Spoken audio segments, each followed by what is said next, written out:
আসসালামু আলাইকুম। রোজা আল্লাহর পক্ষ থেকে মনোনীত ফরজ আমল সমূহের একটি। এটি দ্বিতীয় হিজরি সনে ফরজ করা হয়। সূরা বাকারা 183 নম্বর আয়াত অনুযায়ী, হে মুমিনগণ, তোমাদের উপর সিয়াম ফরজ করা হয়েছে, যেভাবে ফরজ করা হয়েছিল তোমাদের পূর্ববর্তীদের উপর, যাতে তোমরা তাকওয়া অবলম্বন করো।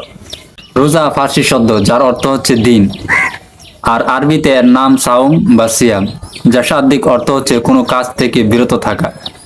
সুবে সাদিক থেকে সূর্যাস্ত পর্যন্ত সকল প্রকার পানাহার এবং সেই সাথে যাবতীয় ভোগবিলাস থেকেও বিরত থাকার নাম রোজা। যেহেতু এই আমলটি দিনের শুরু থেকে শেষাংশ পর্যন্ত পালন করা হয়, তাই এক রোজা বলা হয়। ইসলামী বিধান অনুসারে প্রতিটি সবল মুসলিমের জন্য রমজান মাসে প্রতিদিন রোজা রাখা ফরজ বা অবশ্য পালনীয়। কোরআনের বিভিন্ন আয়াত ও হাদিস এবং এ বিষয়ক অন্যান্য দলিলের আলোকে প্রমাণিত যে রমজান মাসে রোজা রাখা ফরজ। ইসলামের আবশ্যক বিধান রূপে রোজা পালন করা ও বিশ্বাস করাও ফরজ। তাছাড়া কোনো শরীয় উজর ছাড়া কোনো মুসলমান যদি রমজান মাসের একটি রোজাও ইচ্ছাকৃতভাবে পরিত্যাগ করে, তাহলে সে বড় পাপী ও জঘন্য অপরাধী রূপে গণ্য হবে। দিনের মৌলিক বিধান লঙ্ঘনকারী ও ঈমান ইসলামের ভিত্তি বিনষ্টকারী হিসেবে পরিগণিত হবে। হাদিস শরীফে ইচ্ছাকৃতভাবে রোজা ত্যাগকারী ও ভঙ্গকারীর জন্য কঠিন শাস্তির কথা বর্ণিত হয়েছে। বছরের বিভিন্ন সময়ে রোজা রাখলেও কেবল রমজান মাসের রোজা পালন করা ফরজ। রোজা কেবল উম্মতে মুহাম্মদের জন্য ফরজ নয়, বরং তা অতীত নবী রাসূলদের উম্মতের জন্যও ছিল, কিন্তু রোজার সময়, পদ্ধতি ও ধারা ভিন্ন ছিল। সূরা বাকারা 185 নম্বর আয়াতে আল্লাহ বলেন, রমজান মাস যাতে কোরআন নাজিল করা হয়েছে মানুষের জন্য হিদায়াত স্বরূপ এবং হিদায়াতের সুস্পষ্ট নিদর্শনাবলী ও সত্য মিথ্যার পার্থক্যকারী রূপে।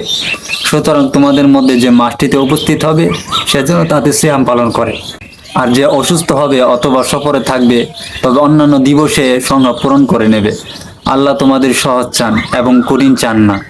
আর যাতে তোমরা সংজ্ঞা পূরণ করো এবং তিনি তোমাদেরকে যে হিদায়াত দিয়েছেন তার জন্য আল্লাহর বরত্ব ঘোষণা করো এবং যাতে তোমরা শুকর করো।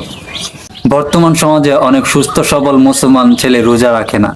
তারা কোনো জটিল অসুখ বিসুখেও আক্রান্ত নয়, তাহলে তারা কেন রোজা রাখছে না?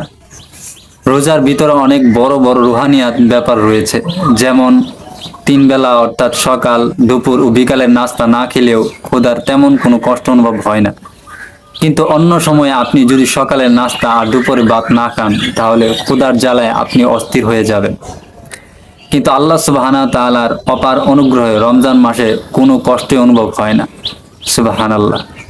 চিন্তা করে দেখুন, আপনি প্রায় 15 ঘন্টা না খেয়ে আছেন, কিন্তু তা মনেই হয় না। তাছাড়া চিকিৎসা বিজ্ঞানেও সারাদিন খাওয়া দাওয়া করা ভালো দৃষ্টিতে দেখা হয় না। মাঝে মাঝে খাবার দাবারে বিরতি দেওয়া খুবই ভালো। আর মানবিক দৃষ্টিতে দেশের অন্যান্য ক্ষুধার্ত মুসলমানদের কষ্ট বোঝাটাও আমাদের দরকার। তাছাড়া জীবনে আমাদের এমন সময়ও আসতে পারে যে ক্ষুধা লাগলেও আপনি খাবার পাবেন না, যেমন কোনো কারণে যদি কখনো আপনি জেলখানায় যান। এজন্যই সবাইকে বলছি রোজা রাখার অভ্যাস করতে হবে।